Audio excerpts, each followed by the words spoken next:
Hello, এই আপনাকে না বলেছি আমাকে আর ফোন করবেন না। তুমি আমাকে আপনি করে বলছো কেন?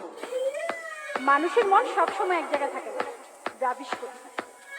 মাইয়া মানুষের মন আজকাল শেয়ার বাজারের মতো উঠানামা করে। হ্যাঁ, হ্যালো ডার্লিং, কেমন আছো তুমি? ভালো। কিন্তু অনেকক্ষণ ধরে তোমার নাম্বারটা বিজি পাচ্ছি। আর বলো না, অচেনা একটা নাম্বার থেকে আমায় ভীষণ বিরক্ত করছিল। রাখো তো ওসব কথা, তোমার সাথে কখন দেখা হচ্ছে সেটা বলো। ভীষণ মিস করছি তোমায়।